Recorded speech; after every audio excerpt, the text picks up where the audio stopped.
Sejam todos bem-vindos ao canal Oncologia Genética. Será que o açúcar alto no sangue pode aumentar o risco de câncer? O tema de hoje é a relação entre diabetes e o risco de câncer. Antes de começar, não deixe de clicar aqui e se inscrever no canal. O diabetes é uma das doenças mais prevalentes em todo o mundo e está associado a diversas outras complicações, como amputação, doença cardiovascular, insuficiência renal. Aqui no Brasil, cerca de 10% da nossa população acima dos 18 anos tem diabetes e apenas 30% sabem ter a doença. E olha o que chama atenção, apenas 1 em cada 4 pessoas com diabetes tem a sua doença controlada. É por isso que é muito importante a gente chamar a atenção sobre esse tema, que vamos discutir aqui essa complexa relação entre o diabetes e o desenvolvimento do câncer, os fatores genéticos envolvidos e, é claro, como podemos atuar na prevenção. Meu nome é Roberta Galvão, eu sou oncologista, especialista em oncogenética e através da genética eu quero ajudar você a tratar e principalmente a se prevenir contra o câncer.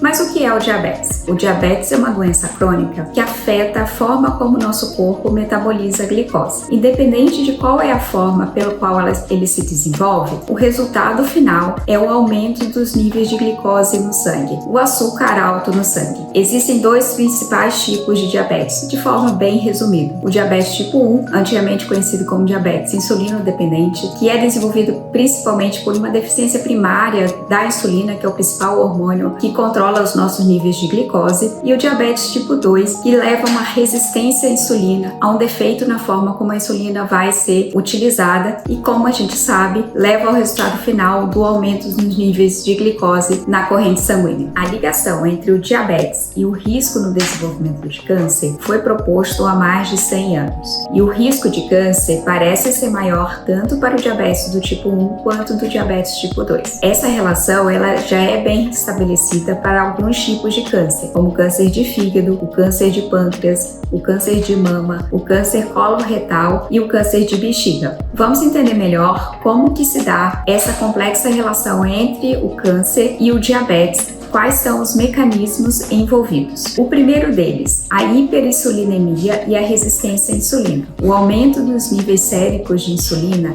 estão associados ao aumento na produção de IGF-1 por uma superregulação no fígado que leva ao aumento dos receptores dos hormônios de crescimento. Isso favorece ao crescimento e desenvolvimento das células, favorecendo o aumento do risco de câncer. O outro mecanismo envolvido é pelo fato de ambas as doenças compartilharem os mesmos fatores de risco, principalmente relacionado à obesidade e sobrepeso, que a gente sabe que está associado a pelo menos 13 diferentes tipos de câncer. O terceiro mecanismo envolvido é a inflamação crônica, um elemento chave entre a relação do câncer e o diabetes. A inflamação crônica leva ao aumento do estresse oxidativo, aumento de mediadores pró-inflamatórios, que cria um microambiente favorável ao crescimento das células, a capacidade de metástase, aumento da vascularização e redução da atividade do sistema imune contra as células tumorais. E por fim, quarto fator, que é muito complexo, que é o uso de medicações. Algumas medicações utilizadas no tratamento do diabetes, como medicações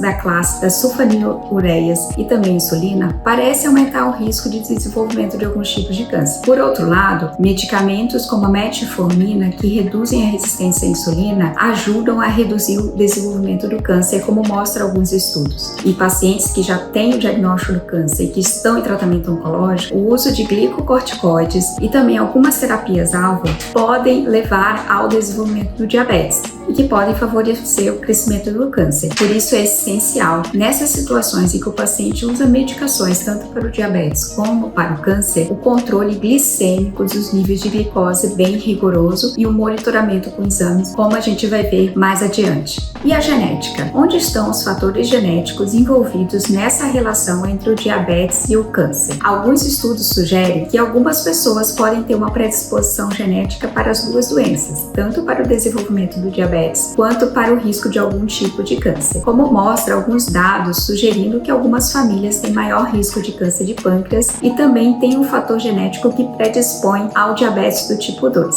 Outros genes já foram identificados sendo implicados na predisposição genética ao diabetes e que poderiam também estar associados a algum risco de câncer. Mas é preciso ainda mais estudos para definir melhor quais são esses fatores genéticos envolvidos e como que a gente pode atuar neles. Mas afinal, como podemos prevenir o câncer em pessoas que têm diabetes ou, do contrário, até controlar o diabetes em pessoas que têm o câncer? Como falamos no início desse vídeo, as duas doenças compartilham vários fatores de risco em comum. É por isso que é fundamental adotar um estilo de vida saudável, uma alimentação balanceada, baseada em frutas, legumes, verduras, mais fibras, também atividade física regular, reduzir o consumo de álcool, que vão ser cruciais no controle dos níveis de glicemia. Isso ajuda a evitar o desenvolvimento do diabetes, ajuda a controlar o diabetes em pessoas que têm a doença já estabelecida, assim como reduzir o risco de diferentes tipos de câncer. Além disso, é imprescindível o monitoramento e o acompanhamento regular por pessoas que já têm alguma alteração relacionada aos níveis de glicose, com exames periódicos para a detecção e o diagnóstico precoce do câncer. Assim como para pessoas que têm diagnóstico de câncer e estão em tratamentos oncológicos, é fundamental esse controle glicêmico bem rigoroso. Bem, para resumir, existe uma complexa relação entre o diabetes e o câncer, mas de fato, tanto para o diabetes do tipo 1 como para o diabetes tipo 2, existe um aumento no risco do desenvolvimento do câncer. Por outro lado, tratamentos oncológicos, incluindo corticoides e terapias-alvo, podem levar ao aumento do risco do desenvolvimento do diabetes. E ainda outros fatores como fatores genéticos, obesidade, inflamação, hiperglicemia ou hiperinsulinemia também tem essa relação de via de mão dupla entre causalidade do câncer e do diabetes. Por isso é fundamental o controle e monitoramento dos níveis de glicose para a prevenção do câncer e também para pacientes oncológicos que já estão em tratamento. Para pacientes diabéticos é fundamental o acompanhamento com exames periódicos regular e adoção de medidas preventivas para reduzir o desenvolvimento do câncer. Afinal, melhor do que tratar o câncer é preveni-lo. Se você gostou desse vídeo, não deixe de se inscrever no canal e fique atento para receber mais informação sobre saúde e prevenção de câncer.